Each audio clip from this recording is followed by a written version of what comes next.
As the self-proclaimed seasonal anime warlord, I'm actually watching like 25 separate seasonal anime right now. I'm about to give you my takes on what Gigguk thinks about the anime in summer anime 2026. But first up, hold up. We got a little bit of FIFA. We got a little bit of football, soccer. It's a fabulous goal. England's lead wiped out Argentina. It's an arrow to the hearts of England. England had the lead, but Gigguk lives in England or used to? He used to work for BBC, right? Big black cable news network. So he has a lot of pride for England? All I know is Argentina is fucking rigged. I'm surprised Spain even won. I'm surprised the FIFA champion, the FIFA president, like, didn't make enough calls and says, oh no, we gotta send the assassins in right now. We can't let Messi lose on his final possible, you know, showing. Thank you, it's Victor, Lats Victor for the 5 month. Thank you. couldn't keep the ball. Wait a minute. I'm an anime fan. Hey guys, the Anime Zone is back and we're here to talk about summer 2026 anime because I am a Nah, that FIFA shit is rigged. I also NBA playoffs. The Spurs versus what was it? The fucking Thunder OKC. I've never seen a more shameless exhibition of referees getting in the way in order to ensure a game 7 or like have again this specific team go ahead. Like, it is diabolical. Maybe again I'm just crazy, but I genuinely think the more I watch this, I'm like, I have no confidence that even if one team won, that the next team, next round, next game, that team would win again. Like, it does not matter at all. It's fucking rigged. anime content creator. I don't care about football. I didn't watch the World Cup. I didn't see my team crash out. My mental well-being is absolutely fine. Thank you very much for asking. Because this is an Yeah, I hear he got into Kadokawa's group chat or something about his Tosaka Rin cosplay. anime channel where we don't care about sports. We are talking about anime. So what anime is airing this season? Well, we got Thunder 3. Sports anime? Fuck this show. You and I are polar opposites. Now this is a romance anime. There's not going to be any sports in here. A little bit of volleyball. And then it dropped. Except maybe this one. You know what? Screw you, anime. Nabe has a top spin underhand serve that just drops down like a meteor. Polar opposite, elite rom-com. The more I think about that show, the more I realize, like, there's a lot of other rom-coms we're watching too, but Polar Opposite stands out. Not only is it polished and has that production value, you know, it's consistency, crisp, nice art design, the colors, well presented, the compositing, but the way that they handle the interpersonal relationships here and there while doing casual stuff, it actually hits pretty hard. I think that is definitely minimum 8 out of 10 rom-com. Anime. Link Click has a new season coming out, and this is one of my favorite Chinese donghwas. This is the latest season of the time travel. I should probably skip this part because that's the Brighton arc that we will watch pretty soon. Don't worry, we'll get there, we'll get there. You know what? Screw new anime, screw this. I'll watch my own anime. Ha! How about that? I know Okay. this story. I wrote this story. I'll find comfort in myself. Is there football here? Guys, she came home. It really came home. Yeah. Why won't it ever come home? If Holland play for England, then it might come home.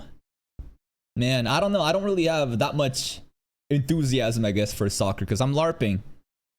I did feel destroyed, though, when South Korea did the most retarded decision possible and didn't let Son play. Like, did you know that head coach is straight up, like, going under criminal investigation right now, the drama happening? To a lot of people outside that have no idea what's going on, it must feel ridiculous that, like, why are you going out of it? Why is the South Korean president making a statement, a public statement saying, I'm sorry for the shameless fucking behavior. We need to make sure that our system, our, you know, whatever governing bodies that have decided to put this guy as a coach, you know, must be, like, corrected. Because there's a lot of fucking egos and politics behind. And then Canada got to go. South Korea lost. That made, I think, South Africa go ahead. And then South Africa versus Canada happened, which, again, I'm Canadian. And then Canada won, so I'm like, fuck it, I'll take it. And then Canada lost to Morocco. And then Morocco, I don't know what happened to them. All I know is the recent Morocco-Spain invasion. That was fucking crazy. Anyways.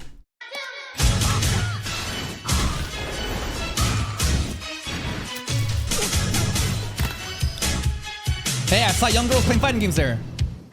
But hold on a second, guys. It's critter time, because this video is sponsored by Clash of Critters. Calling all Gacha-gooners, our Lord and Savior has arrived. Clash of Critters is a mobile game of What the fuck is this? This ain't the shit I want to goon to. more, let's say, sophisticated persuasion to what you'll usually hear me talk about. One in which you collect over 100 critters, raise them, evolve them, discover their true potential, and ultimately have them clash. See, just like the name. But Gant, I hear you ask, that doesn't sound like a game you would usually play. Why would I take time away from my waifu to collect cute animals instead? Well, here's the thing, buddy. I'm a busy man. And you know what? Having a bite-side, no-pressure side game on the go to dip in and out of when I've got a bit of spare time, it's just a nice change. Even the gacha mechanics itself.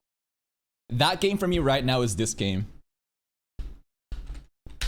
No sponsors from me. Sword and Staff. This is an idle game. The progression is really fun. Casual, I hop in, I collect my shit, I go do my battles, I do my dailies. It's the animation is cute. I'm a swordsman. It's like Mushoku Tensei, you know? You're gonna go the swordsman path, you're gonna go the mage path. There's many different subsections every time you like level up. Classes, right? You can go to knight build or you can go to duelist build. I went to duelist build. Next up, I can go berserker build or I can go some other build. Like it's really cool. This is the game I've been playing recently.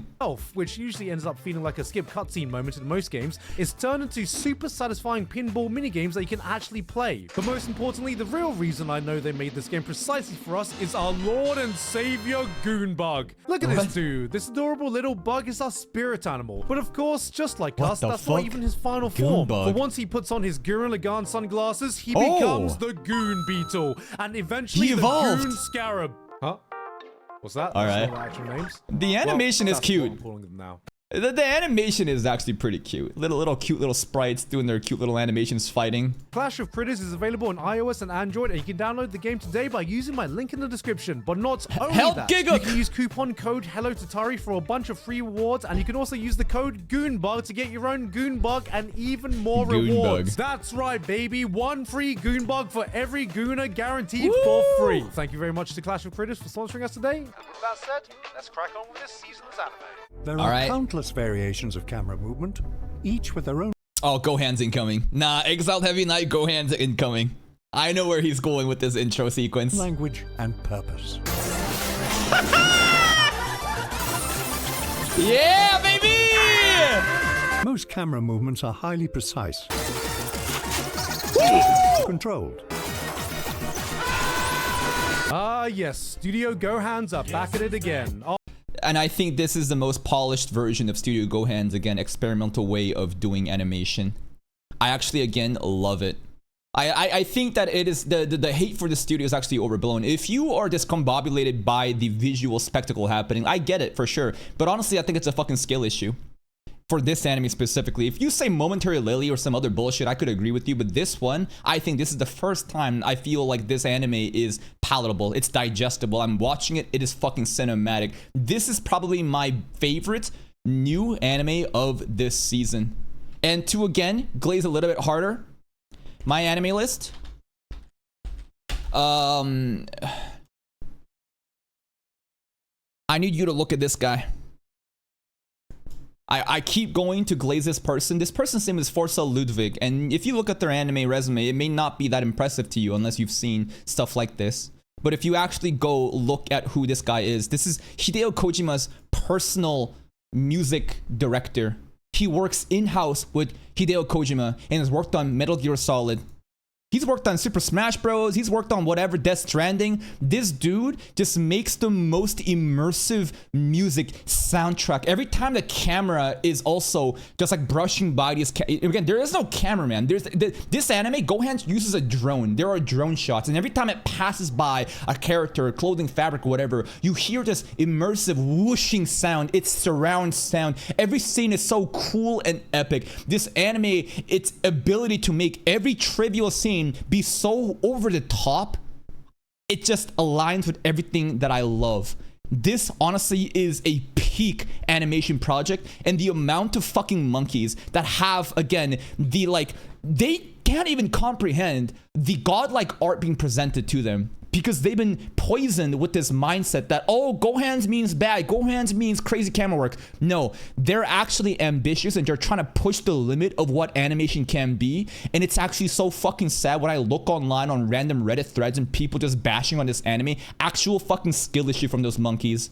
After innovating on the cinematic breakthrough worm POV angle, they are now breaking the laws of space-time so the audience can get a closer look at these. They will have a drone go under the fucking ground to show you an upskirt panty shot. Exactly. Fine cheeks. And look, every time I say the same thing. Clearly the team have a lot of technical skill, and if there was just someone who could reel in the artistic vision a bit, they'd make some really impressive stuff. And that's what this anime is. This is the culmination, again, of one man who refuses to change. Okay? Like, let me look at this. Nah, I'm actually so fucking tired of hearing this fucking bullshit fucking like logic that this is still a bad Gohan's project. No, the only thing to criticize, in my opinion, is the fucking shameless recaps as they're stretching out fucking milk out of a rock. If you look at the studio, again, you go to Studio Gohan's. But come on. Yep. You look at Studio Go. Load, goddammit. Load! You look at the studio, you look at the director. This man, right here. Man, any list is so slow today. I don't know what's going on. Katsumasa Yokomine. He is the single person who is continuing the torch of this ideology from Studio Gohan's. Again, the crazy fucking drone shots, the insane fidelity of each hair strand being animated. You look at the eyes, you're like looking at a fucking galaxy. Every scene is so over the top, over exaggerated, and they have finally climaxed with this random ass fucking isekai show. I don't know why. In my opinion, this studio should actually keep doing adaptations of random fucking isekai and deliver it to this fucking level. Like, I don't think that this is a bad project by any means. I think that this is one of the most cinematic experiences that you can have. Every episode is fucking movie quality. This is the most polished, the most like cohesive, the most like sensible Gohan's anime that I've ever seen in my life. Fortunately, this time, the cameraman is moving like an ally on Pride Month after someone shouted English or Spanish. But you know what? Even with that, this is still one of the more entertaining kicked out of a party revenge slop power fantasy shows this season. And look, I say entertaining. As a person that watches probably more of these banished from the party bullshit, the fucking power fantasy bullshit isekai, I think that there is nobody that has more credit than me to talk about shit like this. If you don't believe me, just go look at my fucking channel. I'm covering 30 fucking anime this season, as I usually do. You look at the fucking playlist, bro. You know how many fucking garbage fucking random power fantasy banished from the party isekai bullshit that I'm consuming? I, of all people, should have the best fucking understanding of the standard, the fucking like level of like, where is the meta right now? What are the other competitors doing right now? And it is so refreshing when I see this anime actually have ambitious storyboarding and artistic design that goes beyond just PowerPoint presentation, standard fucking just characters looking at a scene statically with their mouth fucking moving, with the camera just panning through like some Tibet shit. No, this is movie quality. This is fucking peak anime. People just can't comprehend it because, again, they have been fed this propaganda that this studio can't do it, that it's too much. No, this is exactly what it needs to be. Meaning, if this is the exact type of turn your brain off entertainment you're looking for. This is not even turn your brain off entertainment. The plot, the source material, the manga might be, but this anime, again, the fucking cinematic experience in any of these trivial scenes, it's so fucking immersive. Again, why? Because of this person.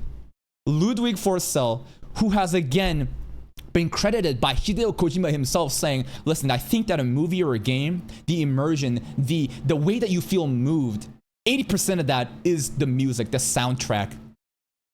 Very, like, you can enhance a very lackluster source material. I'm not saying Kojima's writing is lackluster, but you can enhance the source material by just having great sound design, knowing when to play certain soundtracks, knowing when to provide this like musical fucking like this experience. This anime is doing it. Of entertainment you're looking for. And you know, this would be the part where I combine all the power fantasy shows into one section, but as we've established in my previous video, there are some romance shows that are creeping into this category. But I like this a lot. Rich Girl Caretaker. fuck. I'm surprised how much I'm enjoying this, even though the episode 1 was pretty lackluster. But guys, I'm still a professional. Even though I'm not single and I'm happily married, I still treat Bro's fucking LARPing, trying to be an ambassador for loser weebs like you. all power fantasy shows equal, no matter the genre. Starting off with I Became a Legend after Okay, this one, I'm starting to believe I might drop it. I don't know. Kokure, 10-Year Last Stand, this is fucking mid. Right? This is genuinely mid. I don't know if I want to continue it or not. Like, the story is, the slice of life with Sedidis, you know, the girl. We're literally worshipping a femboy's cock right now. Literally. It's fun, but it's so lackluster. I kind of want to just go with something else. my 10-year-long last stand. Now, you know, with a name like this, it's going to be light novel based. The best power fantasy stuff, and guys, Not the best power fantasy stuff, not even close. get this, there's an adventurer who defeats a demon lord after a 10-year-long battle, but he comes back as a legend and decides to start over as an F-rank adventurer. Even Oh my though God. he's an S-rank, an Wow. S-rank adventurer pretending to be an F-rank. Oh my God. Wow. Then we got Rich Girl Caretaker. Yeah, Kokure, again, that's a shorthand form for 10-Year Last Stand. It's okay. It's alright. I just think that it's pretty mid, though. The studio, I think, is Studio Gigguk that did it. We've seen that studio come out with some other projects in the past, too. Right? Where is it? Kokure comes out on Fridays right over here with Tensura. And honestly, the Fridays are pretty lackluster that we can probably continue with some shows. And Gecko made, you know, the cute. I picked up a cute girl hero party, right? The director is so funny. The director of anime, like, bro is posing with this fucking sunglasses. It's crazy that this person also did the key animation for the opening of fucking Fragrant Flowers. He's also worked on, you know, like, so, oh, this is actually a pretty good one too. This is the, what was it? Jack of all trades, Party of None, right? No, the director is actually fucking lit. The director, he worked on fucking Data Bullet too, Data Live. Now, this director is based. The team, though, again, the production value is actually not bad. It's just, I don't know. Gecko is a pretty interesting studio. They worked on this one again. My Nakahara team we dropped. We did finish, you know, Hero Party. It's all right. It's all right, but you can, yeah, the banish from the party, right? Jack of all trades shit. Banish, you know, court mage. We've seen those. It's okay. I can't really recommend it though. Thank you, Serial Silence, for the tier 1. I'm secretly the caretaker of the most popular girl in this rich kid's school. Now, you know, with a name like that, it's going to be light novel based. The best power fantasy stuff you could ask for. And, you know, this time we've got... I do agree that this is a true power fantasy. True power fantasy is a romance slice of life where the loser male character gets all the fucking girls for no reason. That's more than, I think, the isekai power fantasy. Now, the main character here actually is not a loser, though. The guy so broke his parents abandoned him, only to get picked up by a The parents took his money to go gambling and then left him. maxing rich girl and becomes her caretaker. You know, Yeah. it's a nice comfy show if you fantasize about Yeah, babying a Himaru. rich sugar mama who takes care of you financially, you know, if that's Umaru. your thing. And then we got... But that's not even what the anime is. That's not what Rich Girl Caretaker is. This is, in my opinion, a revamped version of what 2000s anime used to be. Go look at the opening, go look at the ending. It is just so full of life. And the nostalgic, you know, hold up. Rich Girl Caretaker, Kaka TV. Yeah, he just shit on that show for no fucking reason. Rich Girl Caretaker opening reaction. Where is it? God damn it. Opening reaction. Where is it? This is episode 1. Did I... Remember this? Okay. Hold on. We gotta play a little bit of it. We gotta play a little bit of it. So we gotta play a little bit of it. I did not forget. No, I posted it. It's just not showing up on, you know, YouTube search engine because it probably has such low, you know, performance. So if we look at the playlist, here's the opening, right? No, it got 8.1k views. It got botted though. This opening, in my opinion, is so fucking fun. I don't know. Side character friends. No, wait a minute. Like that stuff? Like this stuff? Oh, the chorus! That's just the opening. And then the ending. And then the ending stuff. Hold up. Wait.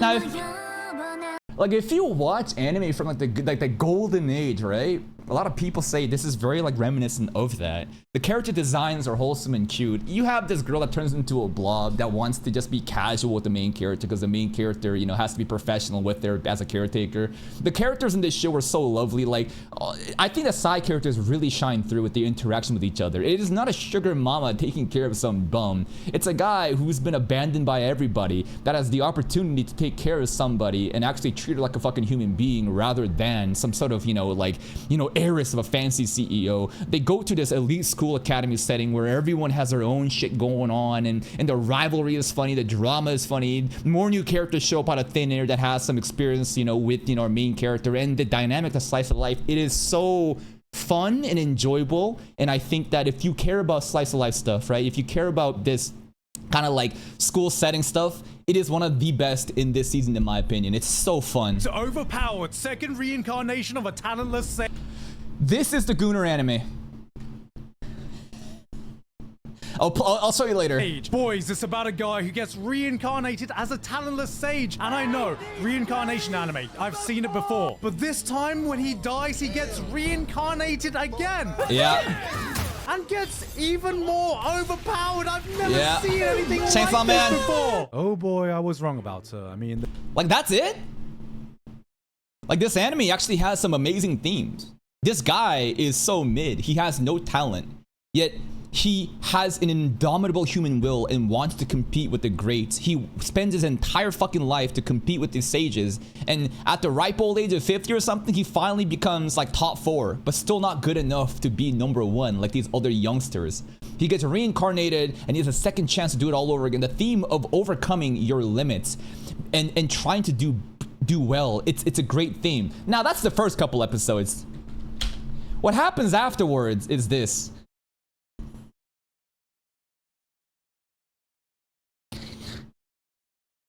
So this was the ending and theme, By this time, I realized that, I see. The design's kind of crazy. These are cowering hook nipples.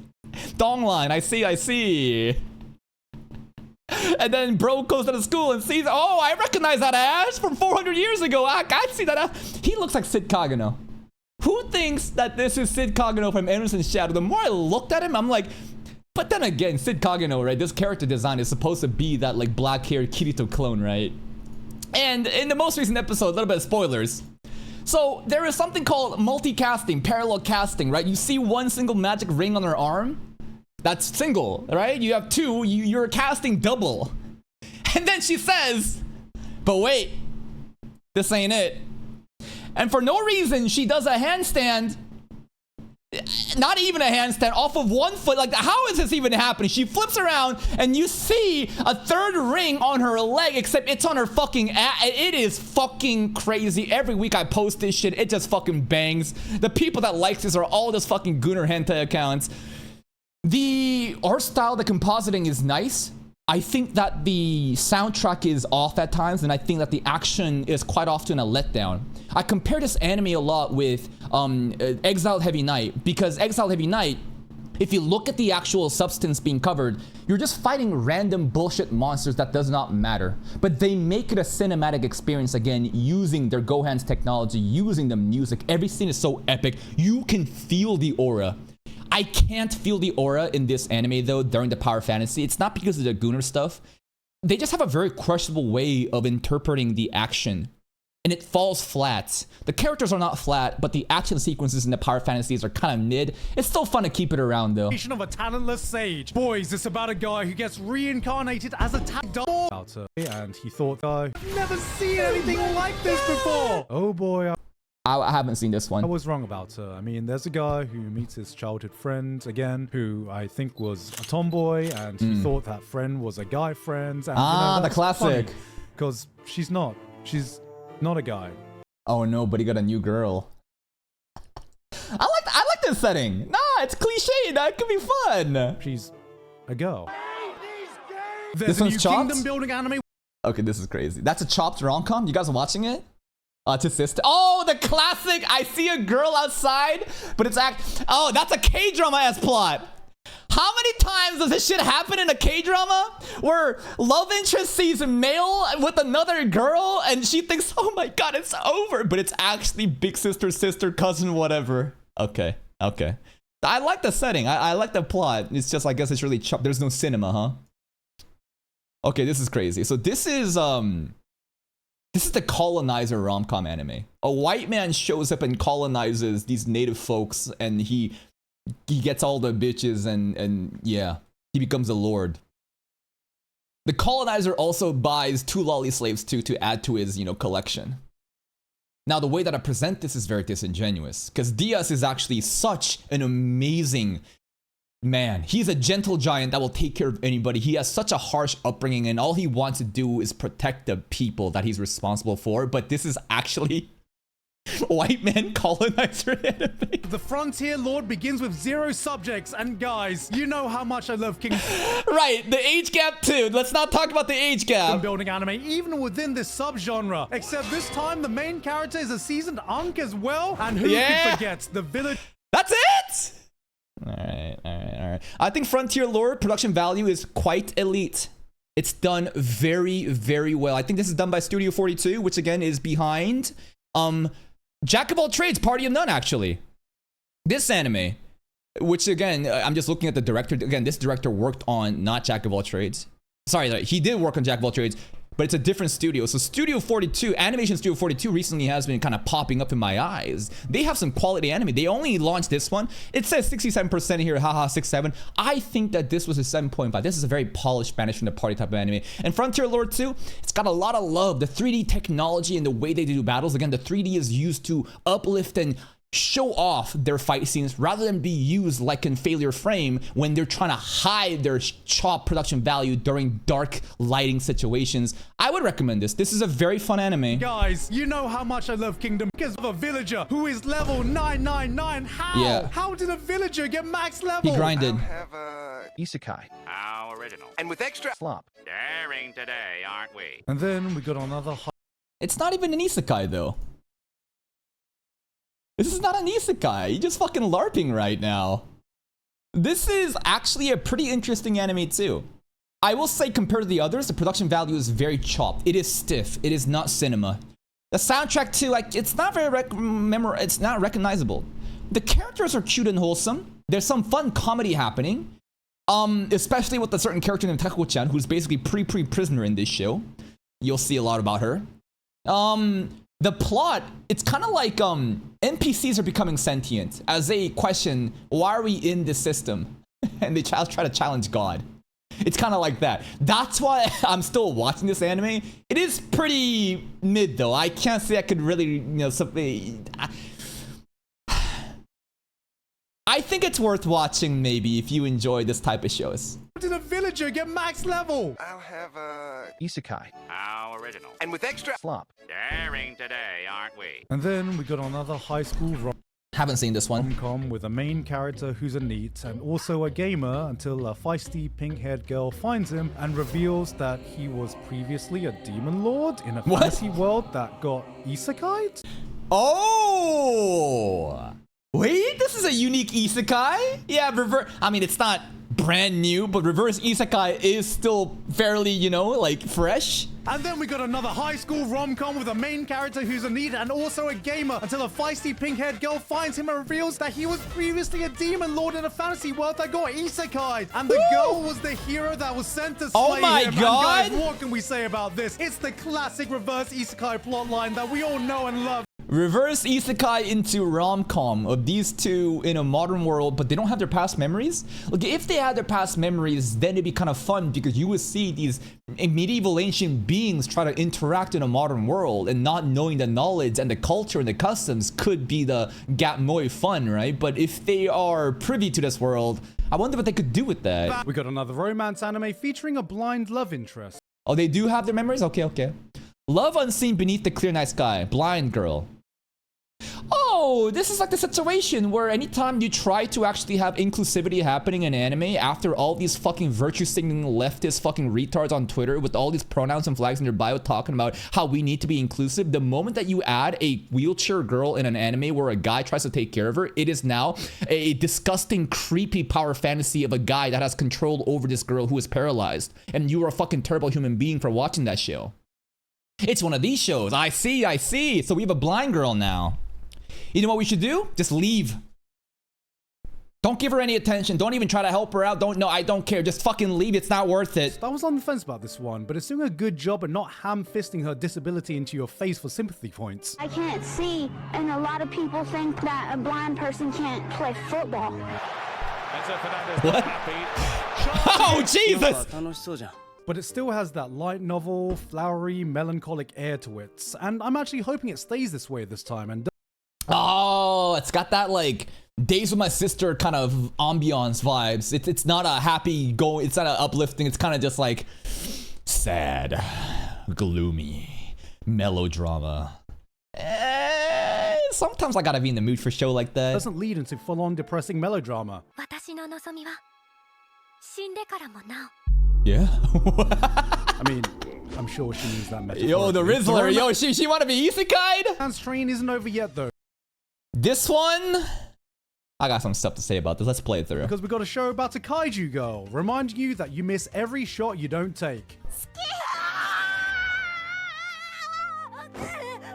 Yeah. Ah, shit, the boys are playing the rumble. Well, guys, for any one of you that's ever looked at Godzilla and thought, damn, those are some childbearing hips, we've got a kaiju romance where legally distinct Godzilla is actually an adorable, cute anime girl looking for love. And, I mean, this is a cute show, but you gotta ask, are we tarnishing the Godzilla image with this? I mean, as a metaphor of nuclear weapons, serving as a warning of the dangers of nuclear war, we just gotta think about the legacy of Godzilla and the Godzilla's aura is going down because of this cute girl. message this is sending out. But I think, you know, as long as they don't make the monsters do anything too dumb, I'm sure the image of Godzilla will remain intact. But how about an anime? Okay, this is probably the most artistic anime of this season. Okay, Kaiju Girl Caramelise, I think the first episode was actually one of the strongest episodes of the season. It really hits home the theme of self-acceptance and self-love. In a world where you're stigmatized due to being different, this girl is a fucking monster. She turns into a kaiju at times when she is emotionally, reacting to things. And then you have this guy who is the most handsome guy ever, who is with all the hottest girls, and you would think that he's just an asshole douchebag, but he ends up being one of the most kindest people who actually sees her for who she is. And it's such a good blossoming romance between the two. I think that after that, the story becomes kind of repetitive where they go on dates and it's just constant repeat of, oh no, I can't be with you, I'm a monster. And then he feels bad because he's trying to fucking try and she's like, no. And it happens for a bit, but recently we got some good developments and I think I do want to continue to end. This is also a female author, so how many times do you have rom-coms where you have the male protag be saved by a perfect girl? This is obviously the other side where you have a female protag saved by the perfect male guy. I don't think it's because of that I am turned off by this anime, but it's just like the repetitive nature of the plot and how it just... Like, when I talked about polar opposites, what I really like about that show is the interpersonal connection and the relationships that bloom with everyone having their own quirky little problems that you could relate to in society, in a high school setting. This is, I guess, just the same couple doing the same thing over and over again, that it does become bland. I will say that the production value, though, is very, very good. Probably one of the better, I wouldn't say peak, right? But this is definitely a great produced anime. And I think the themes are great. And you know what? I would recommend this anime. Like, this is like unique. It's genuinely unique. Now, there's some odd fan service that happens in this anime. The girl basically transforms into a monster sometimes, and it feels like a boner. So whenever the guy's around, she gets an erection. Straight up. And it is... Go watch it. You'll see. But how about an anime I guarantee you've never seen before? This is new. Yep. Serious time. Jadugar. Watch anime for long enough, and eventually you'll get used to the settings, the tropes, the types of stories you expect to see, but sometimes What are you talking about, bro? This is Classroom of the Elite, but she is Muslim. I'm kidding. It's not. Lately, though, the episodes... This girl is an aura farmer, man. You'll see what I mean by that. Show does come along so wildly different from everything you are used to, reminding us that storytelling isn't bound by any borders, that inspiration can come from all cultures, and good storytelling is something that can connect us all. Probably the most positive Muslim propaganda. Thank you, Axicryo, for the 27 months at tier 1. Appreciate that, man. Welcome back. I watched the first episode, man. The Muslim culture and the way that was portrayed, the ethical slavery, the morality behind it, the pursuit of knowledge. Like, I think that they did a wonderful job representing the positives of that religion and that culture.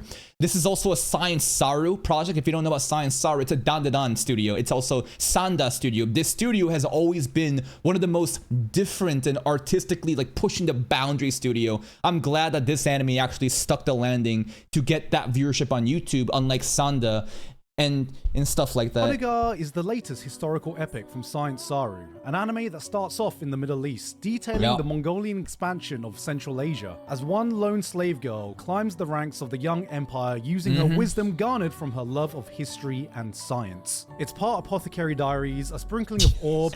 Yeah, Muslim Apothecary Diaries. Halal Mau Mau is what some people said about, you know, her. And the rest is almost completely unknown territory for the world of anime. And don't be fooled by its storybook aesthetic, because it does not shy away from depicting some heavy scenes. Yeah. As we all know, the Mongolians were historically known for being a pretty chill empire. But this also shows a different side from the image we are used to, an empire that is accepting of different cultures and religions. That the funniest thing about me in my video comments whenever I make a reaction about this is the amount of like, okay.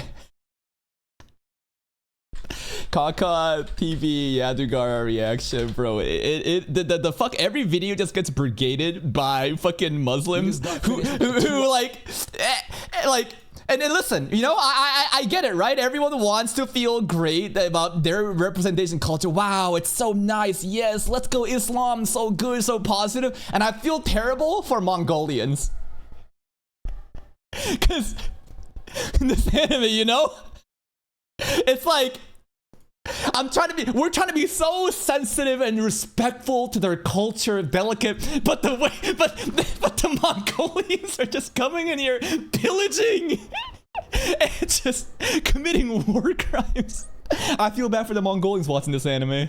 thirst for knowledge they didn't know before. I know there's a few people that might not be interested in a setting of this kind, and well, first off, you have anime legend Naoko Yamada serving as chief director for this one, whose resume by itself says more than I ever could, and secondly, bro, we are talking about a show set in the height of the Mongolian Empire here. How is that not a cool setting? You mean the largest empire in human history by connected landmass? The empire that took more land in a few decades than the Romans did in a few centuries. The one empire that dared to invade Russia in the winter and won, led by one man and a fucking horse. He saw, he conquered, he came, then came again. He came a lot. And again.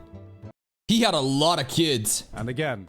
And I swear, bro just pillaged his way across all of Asia just to pay off his child support. It's series like this that opens the door for so many different types of stories to be told. And just from the first few episodes, this has the makings of one incredible series. Yes. Yes. I think that Jadugar does have a claim to be one of the best new animes of this season. To me, again, I prefer Exiled Heavy Knight.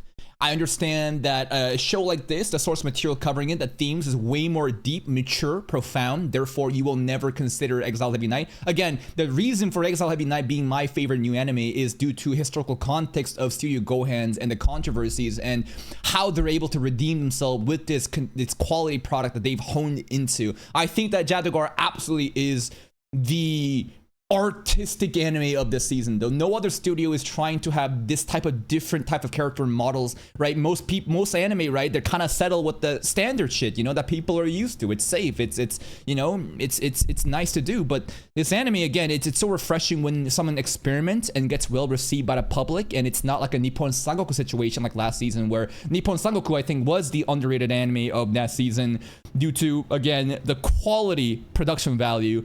Probably the textbook example that I would give to you when I say that production value is not limited to just action anime. So many people will gaslight you that production value means just action sakuga. It's not. It's about cinematography. It's about storyboarding during conversation, drama-driven scenes, the way that they have these characters talk and converse, and through imagery and symbolism and many other stuff, and using camera work and transitions and the soundtrack, whatever, it creates this general concept called direction.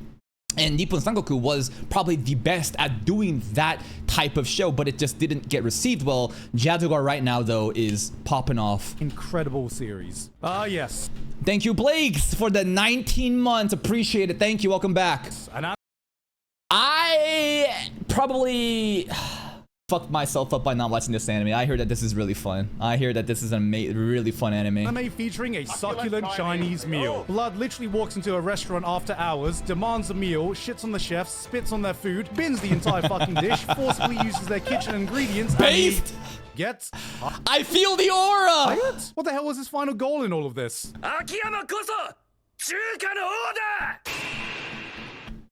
Japanese dude speaking Japanese comes in and says, "We are the king of Chinese." All right, buddy.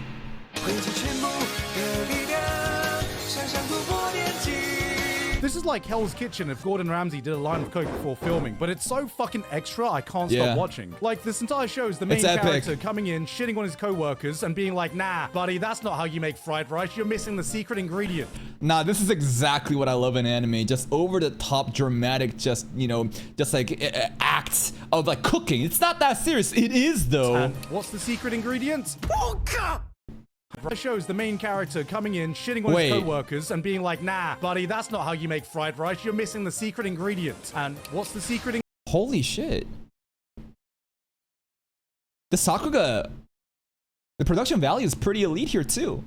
Wouldn't say the best, but off the clips that I'm seeing, this is not a stiff PowerPoint presentation. Even the bottle cap, look at the amount of spinning, twirling, the thumb movement, the line work, even here, right? The Mappa line work. This shit's like now you're fucking moving during his curse technique right now. What's the secret ingredient? Okay. Huh. You know, I was a bit confused when I heard a 10-year... This, I have no understanding of what the story is, but immediately I saw this and I was like, this is gonna be a mid-shonen that does not get delivered to a broader audience, and I was right. I was right. And I was right about Togenanki too. I don't care about the manga, I'm talking about the anime. Time after time, there are these shonen anime that comes out, and people think that, again, just because Battle Shonen, that it's gonna pop off like JJK. That if you just have action, that the monkeys are just gonna watch it. No. Portraying aura through Sakuga in Battle Shonen is extremely hard to do. If that was possible, then everything would be a solo leveling in Jujutsu Kaisen. It's not. So many people, especially from this specific crowd of people who just consume fucking light novel isekai bullshit, bro, have this, like, retarded way of viewing action anime because they feel so insecure and they feel so overshadowed by Demon Slayer. They feel overshadowed by Chainsaw Man. I know Chainsaw Man's kind of different, right, compared to Battle Shonen, but like, I'm telling you, man, having action done in a way that moves you is hard to do, and this is another example where, again, it just fell flat. It's dead. Old manga that got cancelled after 19 chapters due to lack of popularity would suddenly get picked up for an anime. Like, are we really just running out of... Yeah, that's another thing too, right? They are really expediting anime adaptations of canceled manga for some reason. Kill Blue was another show that we, you know, checked out. Remember Kill Blue? That also was canceled, right? So it looks like they're farming, right? It's now or never. Fuck it, might as well. If they do like an anime only ending where the mangaka is able to deliver its own original ending that the manga wasn't able to do, that's kind of cool though. Source material to adapt? Or, you know, does someone up top think that a show like this has potential that was never reached? Are they going to do anything to add to the plot to attract The art doesn't look bad. new audiences in this current age of adaptations going up? The action doesn't even look that bad either. But again, it's just kind of just mid, you know? It's just good. And you can't just have average. It's just gonna fall flat. Age of adaptation. Like if I go look at a viewership, again, right? YouTube anime reaction numbers does not actually represent the motion of it. But it's a decent signal. If I do Black Torch reaction, will I see anything above 10K? No. And this is not me taking shots at AJ or any of the other people. But notice the viewership. It's fucking dead across the board. Do you know how sad it is when a reaction mashup channel can only pull up fucking 5 people up here? Shout out to Joshua Johnson. Bro covers fucking anything and everything. But like, again, YouTube anime reaction numbers is not indicative of whether the story is good or bad, whether the anime is good or bad. But it's often a great signal to see if people actually give a fuck about the anime. Even King of Lightning can't even clear fucking 1,000 views after 5 days. Do you know how fucking sad that is? Again, has nothing to do with these creators. It has all to do with the source material and how it's not able to reach that mainstream audience. Going above and beyond the source material and adding their own artistic interpretations. Is there going to be any significant upgrades to the framing, the choreography used, the cinematography of this anime? So far, the beginning is pretty much your bog standard shonen action setup, but I guess only time will tell what the higher ups see in this one. Honestly, the higher ups probably just decides that it's a quick grab, cash grab. I don't think they did this thinking that this is gonna be the next big thing. They probably just saw an opportunity, like, you know, it's like now or never, you know? It's like, bro, it's like this shit's getting canceled. We might as well just fucking pull out a slop and just release it. And if it does well, then great. If it doesn't, whatever. We've done the cost benefit analysis, risk analysis, whatever, and we will still be net positive on this. So they're deciding, fuck it, just do it. Double cheeked up on a Thursday afternoon. What is this? Whoa! There are few studios that can bring the highest level of quality with everything they make, and when Kyoto Animation turns up, you drop everything and pay attention. Is what should be the case, but is that really the case? I love KyoAni. I think they're one of the most elite studios. When was the last time a KyoAni reaction fucking did well on YouTube? I'm tired of these fucking LARPers saying KyoAni is the GOAT. They're so peak. It's so peak. I released a fucking KyoAni underrated anime reaction out there. No one cares. No one cares. And again, it has nothing to do with whether the story is good or not. But this is the Sparks of Memory one, right?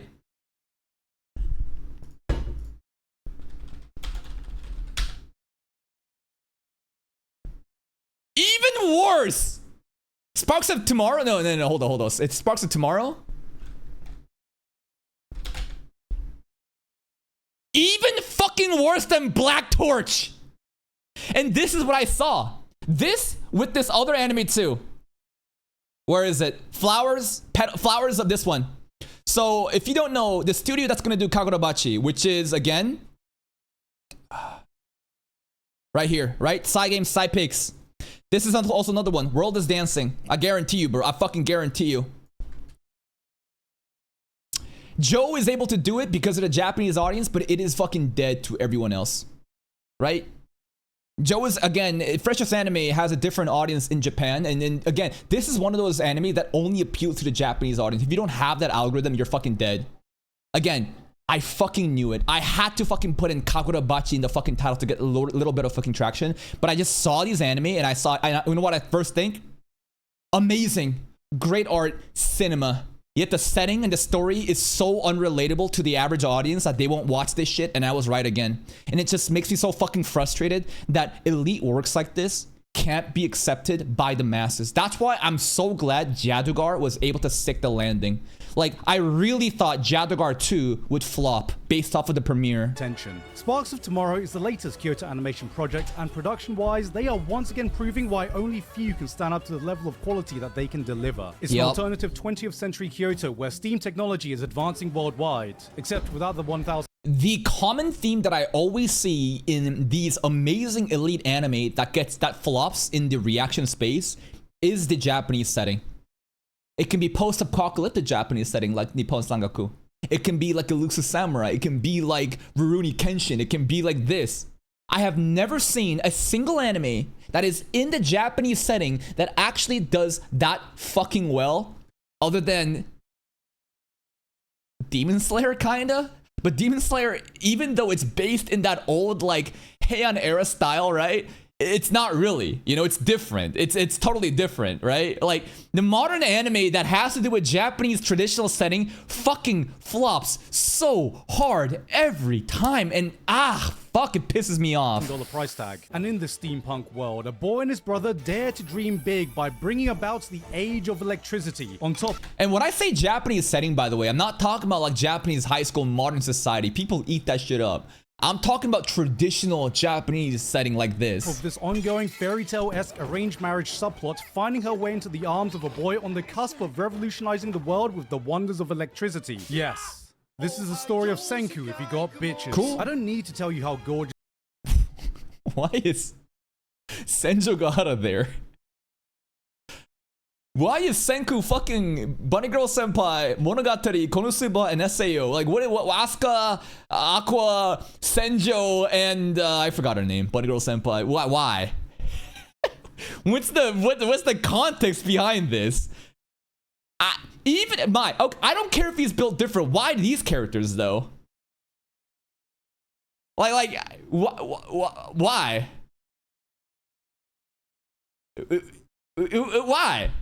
Not Asuka. Sorry, Asuna. My bad.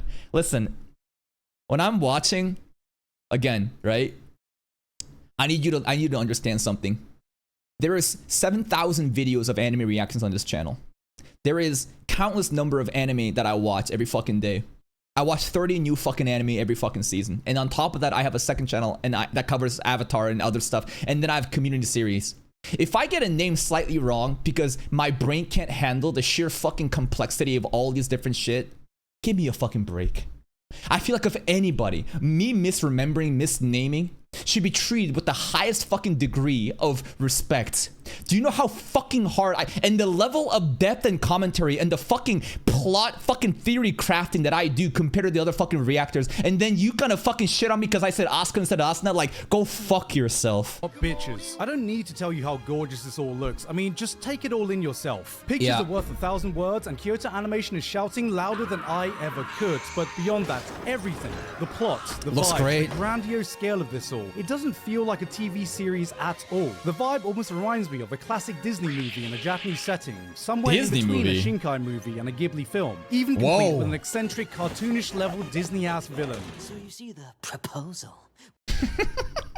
I think I would like the villain a lot. Hold up, he is over-exaggerating. Yo, why did he say it like that? It's still pretty early days to judge just how the plot and the characters will evolve from here. But if there's one thing I can pretty much promise, it's that on the level of spectacle alone, Kyoto Animation are absolutely gonna continue to cook with this. Oh my, what the hell? Okay, bro got a BBL. That shit, the silicone's fucking falling out. What the, this guy is more caked up than any of the girls in this show so far. This girl is more caked up than this girl right now. Huh?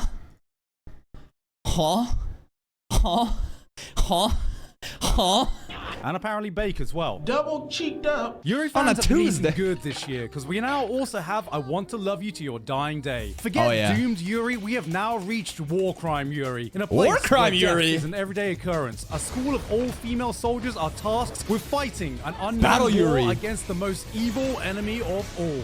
What? Men. This dark dystopian wartime setting is giving a... Are you serious? Like men are the just any male. Really? 86 meets 69 vibes. But of course, with this... 86 meets Watanabe! I would actually say Watanabe. Moody. Yo, this anime... I actually think it does an 8 out of 10. Dude, the first season was fucking hot trash. It had its moments. But the 5-episode like sequel that came out, the quality there, the writing, I was like, shit. Maybe you are an 8 out of 10. All right. Vibes. But of course, with this being anime, it begs the ultimate question. Is this Yuri or just Yuri bait? Okay, so the girl... What is the difference between Yuri and Yuri bait? Yuri is when you're literally fucking kissing and making out and doing all this sexual stuff with other girls. Yuri bait, in my opinion, is, hey, all these girls are here. They seem to really like each other, but they're not really gonna make an actual move. They're gonna be touchy-touchy, and it's gonna be explicitly very referencing, you know, and hinting that they fucking want a scissor, but they don't. It's baiting you. That's, in my opinion, what a fucking Yuri bait is. People say they like each other. Bochido Rock is Yuri bait? Nah, I wouldn't say Bochido Rock is Yuri bait. If it is, I think it's on a spectrum on the lower end. Shibo Yugi, I would say, is also a little bit higher than Bochido Rock, but still in the mid-range. You know what is actual fucking Yuri bait this season? This anime. Young girls fighting. I think this is a great anime too. Dude, they are fucking All Girls Academy, other girls are fucking gossiping of like, are these girls fucking or something? When they go into each other's dorms to play fucking Street Fighter together all night fucking long in the bed. The amount of bodily contact and touching and the other girls talking, oh my god, it's Shirai Lily, oh my god. Like, that is like, you are on the high-end spectrum of Yuri bait, okay? So again, there's a lot of, it's a spectrum, right? Butch the Rock, not as much. You know, Shibuyuki, a little bit higher. This is fucking Yuri bait, bro. Is it Yuri? Thank you, NotCrab99 for the tier 1. I mean, this could be like a platonic love between friends. We see this time and time again. It's too hard to tell with just this alone. The girls are full-on Frenching each other every episode. Okay. Then, no. You doing this shit? Okay, no. This is just like Young Girls then. Maybe even more. The Young Girls hasn't had girls, you know, kiss each other like that. Nah. But there's a reason, right? They gotta do it. It's not out of love, bro. They gotta do this because if she doesn't do it, like, then she might not survive. It's like a CPR situation. Is it Yuri? Well, I mean, we also can't be sure because kissing is actually the restoration magic in this world. So in the I see. I see what you're doing. Yeah. This is Yuri bait. This is Yuri bait for sure. Now, once you actually have, like, I don't care what the context of the mechanics of why they're fucking making out. If they're actually making romantic actions, physical bodily contact like that, that is Yuri bait to me. I mean, that is Yuri to me, not Yuri bait. You're you've gone beyond, again, the Young Girls fighting games, you know, fucking boundary. Of an active war zone? Yeah, I'd be going full on JoJo with my homies if I stubbed my toe if I could. And lastly, in episode 1, one of the girls is assigned to be the roommate of the main girl. Is it Yuri? It's Yuri. Oh, it's Yuri in my opinion. Oh my god, baby. Nah, that's just Yuri in my opinion. Hold up. An actual legit fighting game anime with the official Street Fighter licensing and it's got anime girls playing them? Underrated anime. I'm trying to cover this right now on my channel, but god fucking damn, this shit is dead. I'm really trying to breathe live into it. There is a hardcore audience that'll check it out. I appreciate that. I genuinely do. It's just so sad that, like, such a unique, different type of anime. Jesus fucking Christ. So I'm still in the Maple Story category, and the thumbnail right now is the fucking guy's ass.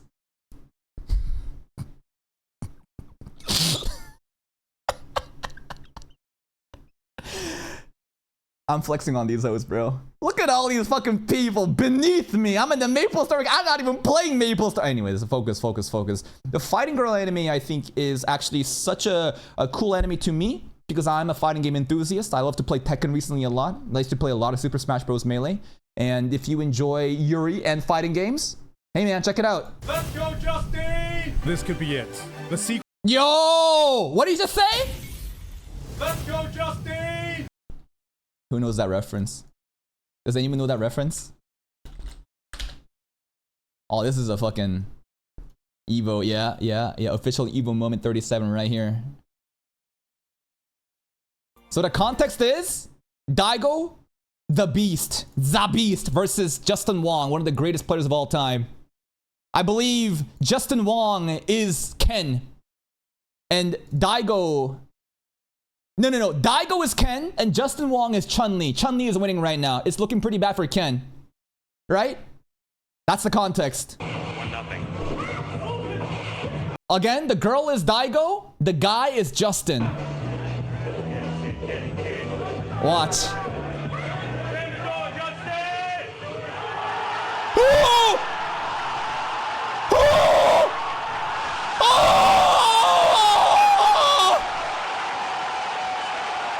You can't imagine the sheer level of energy and passion and enthusiasm and the fucking body odor in that room right now, bro.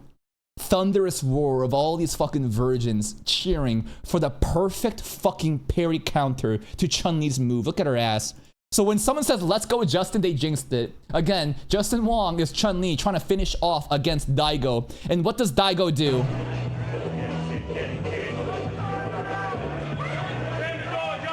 At this point, you have to frame perfect parry every single hit, or else your HP will go down, even your blocking, I think.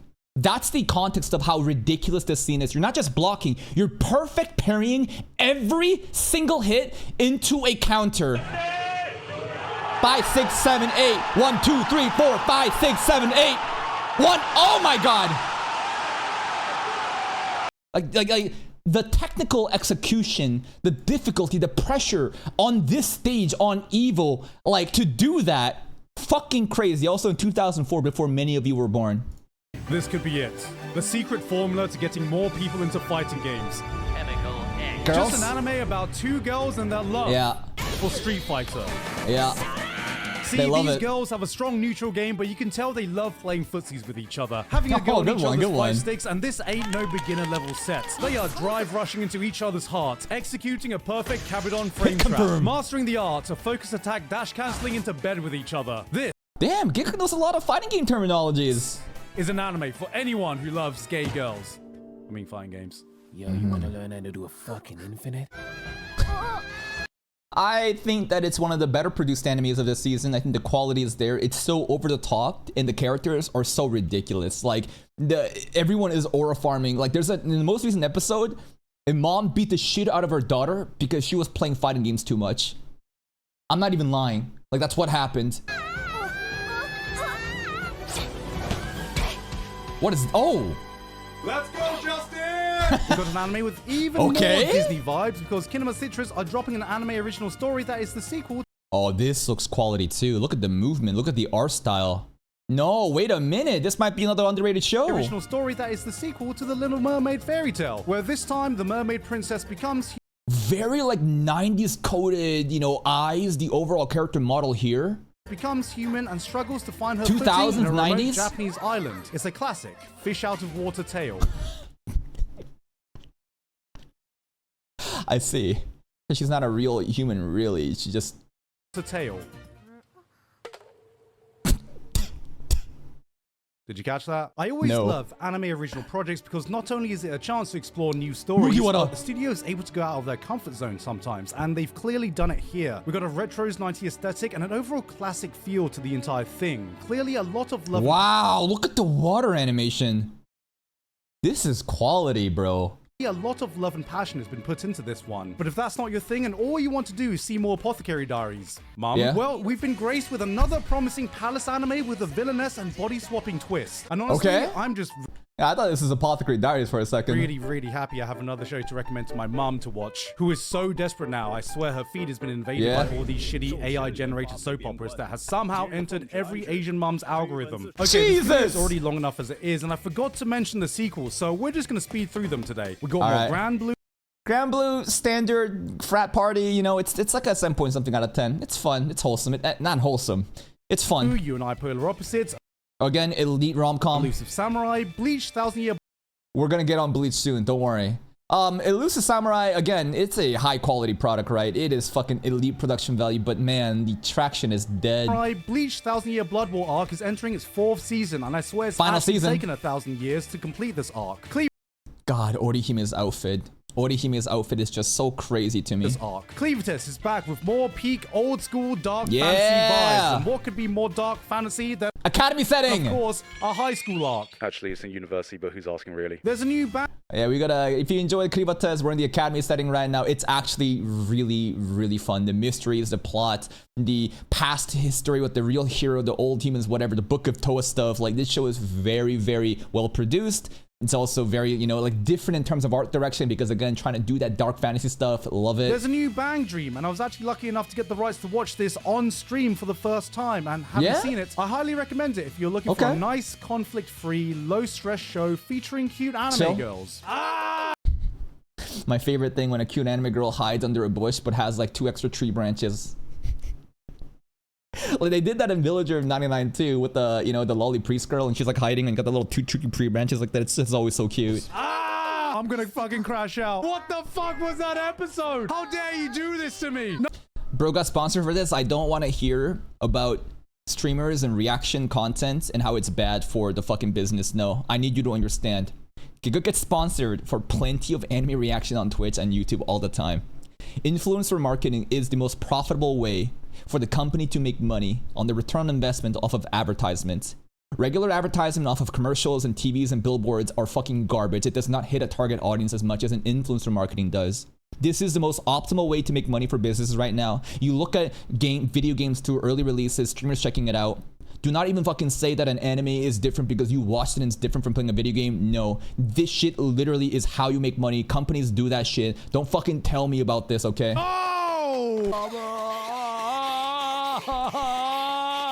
Honestly, this is just my average reaction to watching an England game. Of course, we have a bunch of isekai sequels, including...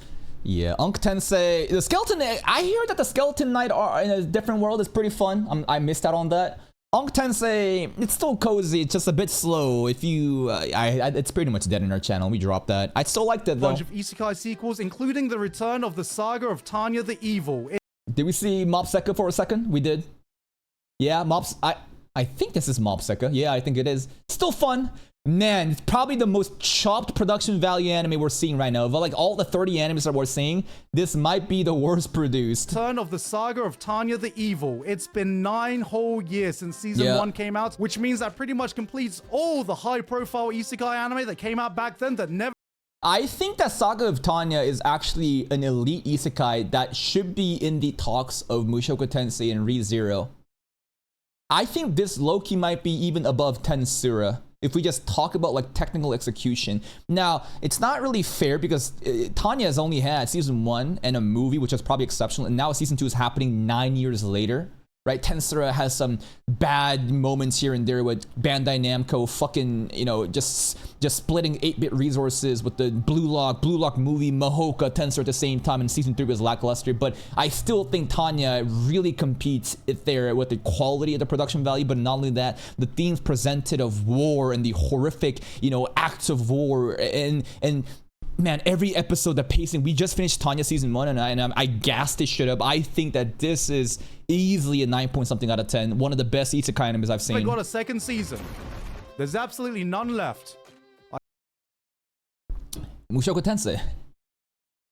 Wait, what are you talking about? I can't think of any more that we're waiting. Oh, season 2 stuff. Yeah, Larry Game's never happening. I just don't see Larry Game ever coming back. There's a lot of drama that happened for this shit, right? Yes! Yes! MT! Yes! Yes! Yes! She's finally back, guys. Does he know? First 2 episodes of Eris training arc, fucking amazing. Just peak. Just peak. Oh, did I call that Larry Game? Sorry, No Game, No Life. My bad. We're watching also Larry Game and Core 2 right now. It's really fun. Dude, MT recently... Today's episode should be the last, right? Of Slice of Life stuff. But man, the people that wanted some crazy action and hype and turning point, whatever, right? It is... Woo! We are taking the slow route right now, just enjoying the scenery. It's time for another season of peak polygamy. Wait a minute. And because of Mushoku Tensei taking the aggro for all the pedophilia accusations, this anime can happen. Where again, we have literally fucking Diddy Epstein Hahari here. We got a new girlfriend who is literally our cousin. She's also just graduated elementary school. Yep. We got another lolly coming in too pretty soon. She's gonna be very fun considering she's gonna be a massage therapist. But thank you, 100 Girlfriends, for again. Oh, also a teacher, right? We gotta think about teachers, bro. We got another teacher who is Rentaro's girlfriend. So again, thank you, Mushoku Tensei, for taking all the aggro. Wait a minute. Now, for one of the most highly anticipated new anime out there, there's a new Ghost in the Shell series. But with this being one of the most legendary franchises in all of anime, what naming convention could they possibly use so audiences don't get confused by Ghost in the Shell Standalone Complex, or Ghost in the Shell Arise, or Ghost in the Shell SAC 2045, Ghost in the Shell the new movie, Ghost in the Shell the live action movie, and there's of course, a lot of Ghost in the Shell. Well, ladies and gentlemen, did he just shit on Shell, the oil company? New age requires a new branding. Introducing the... Yeah. Such a SpongeBob meme. The? Oh, they just added the before it. Because unlike Ghost in the Shell, the Ghost in the Shell is actually more closely based to the Ghost in the Shell manga. I see. And as someone who's only experienced the anime adaptations, I've always known Ghost in the Shell to be this muted, introspective series, brimming with contemplative moments that give the viewer a chance to reflect on these deep philosophical questions it poses us. I see. And this image was almost immediately shattered within the first 5 minutes of being blasted with these bright colors. Characters pulling these expressions I've never seen them do before. People are cracking jokes. It's fun and lighthearted at one moment, and then you... That hairline is fucking crazy, bro. I'm not gonna watch remakes of old shows that I haven't watched. We could watch this one of these days if you voted in, but recently there's just been no fucking time to even get any votes in. Fun and lighthearted at one moment, and then you see a body do this. Oh! Whoa! Tone is the thing that smacks you in the face Oh. and tells you that this is not the same Ghost in the Shell you are used to, at least in animated form. Gone is the stoic, stone-cold Motoko Kusanagi we've seen. She's emotional now, she's sarcastic, she expresses every range of Are people liking this remake? I mean, it sounds like they're being more loyal to the manga if this is how the character was in the manga. But probably most people that watch this anime don't care about the manga and only remember the actual anime and how it was presented. Is it good? Yeah? emotions to the fullest, but even with all that, how can they make a character this old still iconic in the modern day? Okay. Yuri? Gay Bait? grandma's in it. Yes, because this time she's also horny as fuck. Grandma Oh. still got it. This I is a see, I goon that see. dates back all the way to 1989. This is what we call a legacy wank. And Sai and Saru have put their fingerprints all over this, delivering an aesthetic that looks retro but feels modern. Science Saru's behind this. Really? Which Jaguar they're balancing? Oh. Okay. Wait a minute. Where's my other view? That comes out on Tuesdays, right? Any list? Let's get rid of these tabs. Yeah. Wow. Okay. Director Moko-chan. What does he do? Moko-chan has worked on Dan Dan Dan, second key animation, assistant director, prop design, storyboard, cool. Spot Pilgrim, I remember that, making a lot of noise. Cool. Devilman Crybaby. Alright. Cool, looks like it's elite. The vibrant colors don't take away from the gritty feel of a cyberpunk society. The jazz-inspired soundtrack is already in the running for one of my favorite OSTs of the year. It is not a Nice. series that is banking off nostalgia. It is one that is creating it. And the only thing that can possibly take me out of this is knowing that the story is set in 2029. And somehow these people can afford the RAM prices to run all these fancy cybernetics. I spent $1,000 buying 64 gigabytes of RAM. $1,000. Just gone. That shit used to be like 300 or something because of AI and everyone trying to fucking force the AI bubble to keep growing and growing. It's a nightmare, bro. It's actually so stupid. In 2023, you got a 32 gigabytes of DDR5 for free. I got a chip right here. It's my old 16 gigabyte one.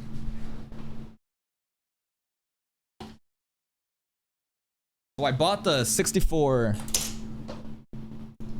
This is the one that I bought. The 64 gigabyte Kingston Fury. 2 sticks, 32 each. 1,000 total. This is the old one that I took out of my computer, which is 16 gigabyte that came with my PC. I could probably sell this shit. I could probably sell this shit right here. SK Hynix Korea, 16 gigabytes of RAM. Anyways, and it is a fucking nightmare, man. Cybernetics. In terms of new studios, I think few can match the excitement that Cypic currently bring to every project they work on. Apocalypse Hotel, Kagurabachi! Uma Musume, The Summer Hikaru Died. Everything they made last year made it into my top 10 shows of 2025. And Yeah? they are also the studio that have been given the reins to adapt Kagurabachi, which is the Oh, he doing a Kagurabachi hype marketing in a summer 2026 in a nutshell video? I mean, he was gushing about the premiere release, right? And how the fight sequence was very Jackie Chan film-esque in terms of utilizing the map, the setting, the different elements on the room environment, the hand-to-hand combat and all of that. mega IP I'm betting is going to turn them into a household name. Cypic have got so much movement right now, they're about to terrorize a One Punch Man fan. And this season, they are coming out with The World is Dancing. Yeah, that's the one. Yeah, again, underrated, right? Probably gonna be a special hidden gem underrated show. And man, do they continue to cook. Wow, look at that art form. The loose design, the art style, the line work. I mean, Naruto did this shit versus the pain fight and everyone fucking said it's garbage because people's perception of Sakuga was so just in the caveman era. They think loose line work, trying to emphasize the speed and motion and just different artistic interpretation is suddenly bad. They want everything to look like Studio Ufotable, you know, Demon Slayer, the linear artwork. I don't know if it's right to call it linear, but it's like a difference of, you know, the loose line work versus Demon Slayer where everything just feels structured and, you know, like complete. This is based on the real-life accomplishments of a man named Zaimi Motokiyo, developing the art form of No, a hybrid of dance and drama, and I mean, we haven't seen a dance anime this beautiful since... One Dance! So, you know, side 100 Girlfriends recently had an episode where they did the idol arc and they danced really well in their 2D models. This was a very experimental project, right? From, I think it was, what was it? Madhouse or Mappa? One of the two. Man, did this shit get fucking clowned on over and over again. And you know what? Like, it doesn't look good. Pika still got some work to catch up to that. Draw this, then die. We all know I'm a sucker for stories about the power of stories, and honestly, this one hits so close. No! No, don't do it! Close to home. A girl whose life has been moved and affected by the manga she adores tries to start her own manga club herself. I'm not afraid to admit that this one got me emotional. I know this is a bit more niche, but if you're creative or just have been utterly inspired by a piece of fiction, really highly recommend you check out this one. Smoking behind the supermarket with... This? I don't know why it's popping up, but it's like at top of every chart. I don't know why. Is it that good?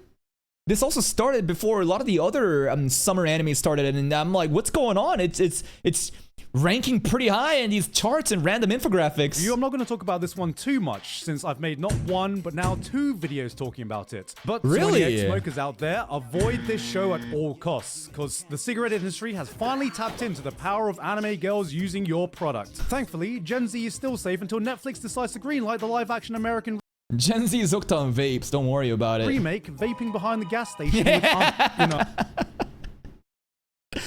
know. Yo, someone call fucking Chris Hansen for this. What is going on here? You know, I remember this one quote that completely turned my life around. The quote goes...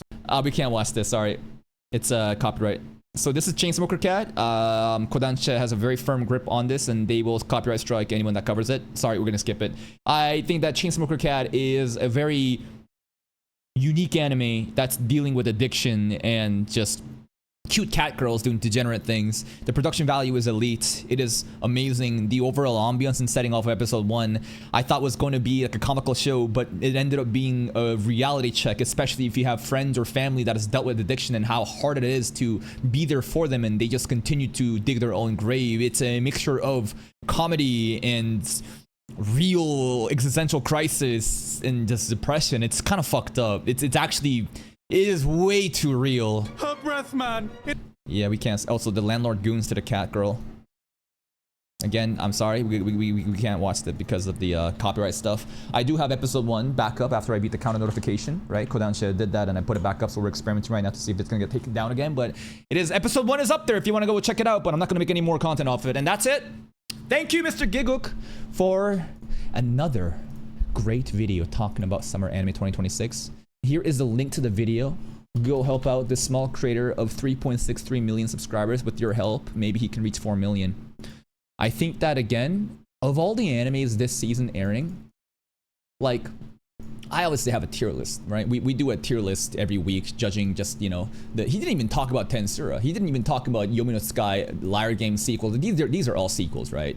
But genuinely, like, I think that I can't really recommend Kokore and Villager 999. He didn't even talk about solo leveling!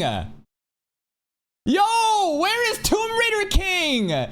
Again, these are weekly episode tier lists, by the way. This is not like, you know, the anime overall. I think that I would recommend this. Kaiju Caramelise, you're into that rom-com stuff, I would recommend this too. Mob Psycho, I don't think I could unless you're really into the story from season 1. Frontier Lord could be a fun watch. Tomb Raider King is turn your brain off and watch show. It definitely is.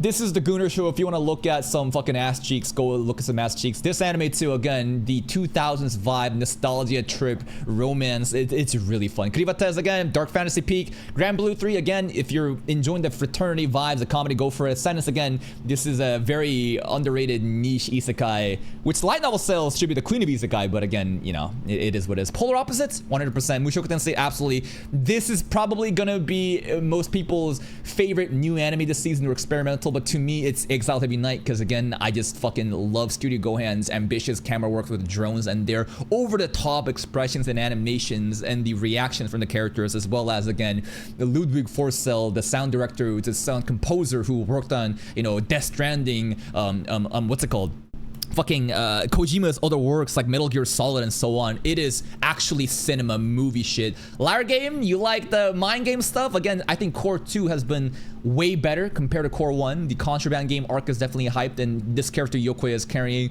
Iruma-kun, finally after 8 weeks after the music festival, is popping off with new plot happening. My god, we did filler for a bit. Yomi no Sky, Studio Bones, great anime. Some people definitely lost interest in it, but I'm still watching it. I think that the grandpa that pulled up recently was fun. 100 Girlfriends, you know what it is. And Tensura recently has really been just on an upward scale. It is recovered from the bad section with season 3 and all the bullshit happening with the production line being burdened with so many different projects, right? It's got scattered 8-bit, got fucked by Bandai Namco. Shout outs to One Punch Man, but I think that Tensura season 4 recently has been very, very good, if not great. And Grandpa Rotso arc, bro, oh my fucking god, I love him. Jinrui no Kibo. Anyways, that's it. Goodbye. Get out of here.